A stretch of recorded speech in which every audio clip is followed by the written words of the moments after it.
we get all different types of things. It was one of these things. Keep it going on! Keep it going on! Simple. Do the thing and you did it. Can't do it again. Stuff like that. Whatever. No. We got a whole range of toys that we can go for.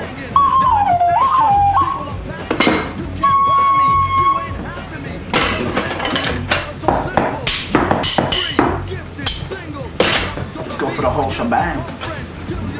You know, it's like, I don't like just taking samples and then just putting the vocals on and then walking out the studio after the mix. I like to add certain things. Like on the Ain't Shit To Me, we got Grass, my DJ, to like just spin a record back through like the whole of the last verse and the whole of the outro. Just spun a record backwards all the way, you know? Things like that. And like on Fuck the Government, if you spin the record backwards, there's talking underneath. Just basically saying, I want to go to the toilet and I'm hungry, where's the food show? It's just rubbish, things like that. Doesn't make no sense, but there you have it. Where'd you get the inspiration for, you know, tracks, in the sense that, you know, Gunshot would probably find a kung fu flick like Battle Creek Brawl and say, yeah, let's call this one Battle Creek Brawl and relate it to that, you know what I mean? Mm-hmm. Do you do anything along them kind of lines, you know what I mean, when you're thinking of tracks?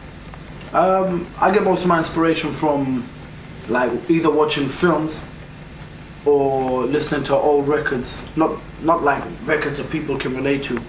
Like the kind of records I listen to and I get inspiration from is people like Material and This Heat.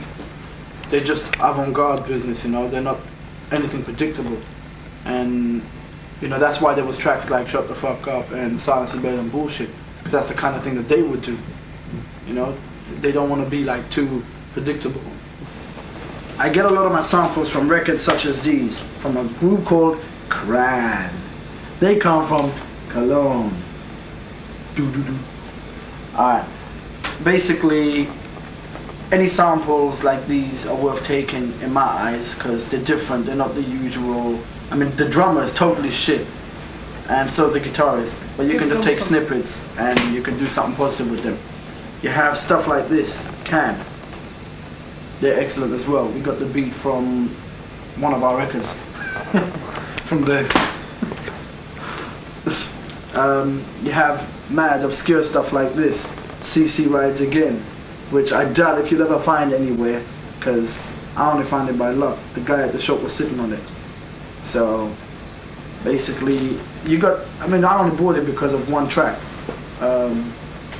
but I found out there was about 4 or 5 other samples that I could take and it was worth the money. Big elephant butt in the way too.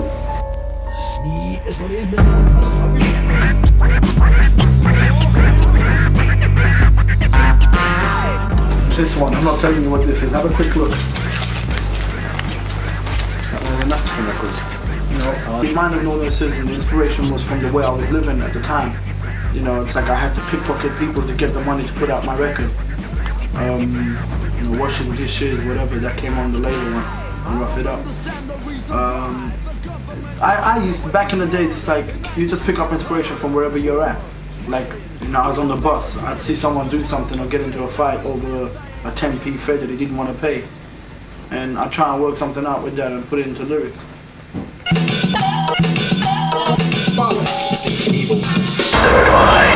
We're now standing on Clifton Rise, where we took the photo for the Rough It Up EP, and also we done a little bit of our video shoot.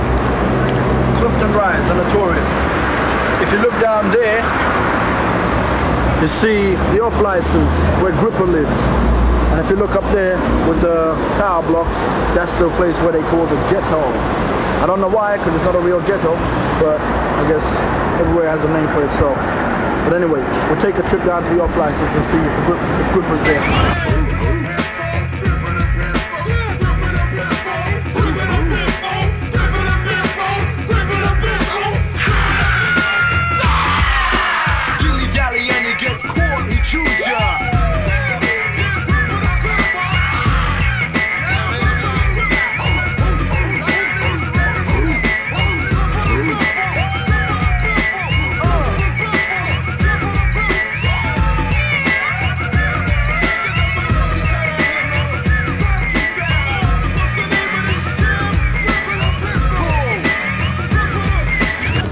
That's the Notorious Grouper. One that doesn't like me still up to this day. You're still running teams on the rise, man. Yeah, man. For years, man. Basically, you know, that's why the track was called Mind of an Ordinary Citizen. It's like basically I think like an ordinary citizen, but I want to make progress. That's why the B-side was Forward, because that's where I want to move forward. Okay, we're now leaving the Off License with Johnny, Glenn, and Griffith the Pitbull, and we're walking down towards the tunnel, the Notorious Tunnel. Here we go.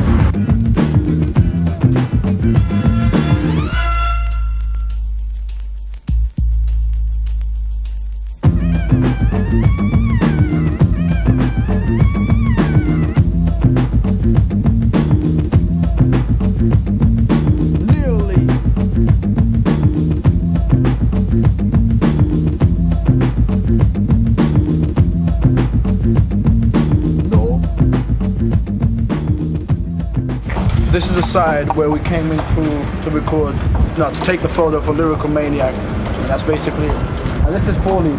She's walking over. Pauline or the twin sister? No, this is Pauline. Hi. You okay? You're right. Yeah. Sound like your sister, yeah? Alright.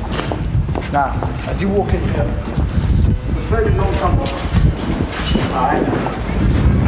Now we're coming to the place, to the direct exact spot where on Lyrical Maniac I stopped. I took my photo like so. There. I'm gonna come to the other side.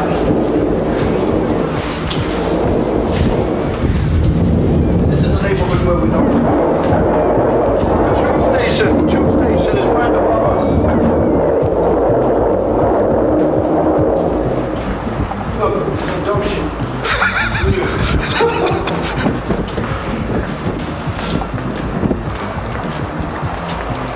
Okay, as we stand here, I don't know if you can see the whole thing, you might need to go back a little bit, but as you stand here, that's the tunnel.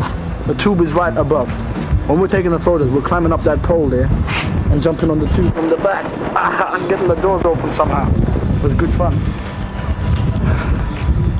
There, all motors prohibited, 24.5, the whole Mulberry staff, no parking, all of that. This is Mind of an Ordinary Citizen. But I personally think generally the scene is shit. Cause like you don't get no support from the DJs no matter how hard you work. You know, the DJs, like radio DJs don't play your tracks no matter what you do. You know, and it's like they can't turn around and tell me that me personally I'm shit, or Cash 22 is shit, or Mellow is shit, or whatever. But yet they will not play our tracks. As far as I'm concerned, the radio DJ's job is to play tracks that people want to hear. And if they're not playing those tracks, they're not doing their job. You know what I mean? And they're not the radio DJs. A lot of them, it's like they plug a lot of the rubbish that's coming out. Like I'm not personally saying that it is rubbish. I personally don't like it. Like the Naughty by Nature stuff. He's a good rapper, but I don't like the way the music is and whatever. It's too much today and not enough of what was going on yesterday. And it's leading into sort of self-destruction. Right, but then a lot of DJs would argue that what they do play is what people want to hear, do you know what I mean? Whether you like it or not, that is what people seem to be sort of into, do you know what I mean? I mean, for instance, you may not think a Redman tune is, you know, anything to sort of like write home about or anything, but at the end of the day, millions of other people do like people like Redman. Yeah, but there's tracks of everybody that I've heard, particular tracks that I can like. Like this Guard Your Grill from Naughty by Nature, that is a fucking excellent track. You know what I mean? Then you got like Redman, he's got his tracks that are kind of good. I don't really know any of his tracks because I don't really listen to him. But K Solo, I mean, Spellbound, who can touch that? You know what I mean? Everyone's got tracks that you can say, yeah, they're wicked or whatever. But the problem is like, it's the same as the pop industry. The reason why people like Kylie Minogue and whoever are big or were big is because there was a lot of money put behind them and everyone was playing them and plugging them away. Now, I guarantee you do the same with Blade and Cash 22. You do the same with Blade and Cash 22 and you're rolling the same way.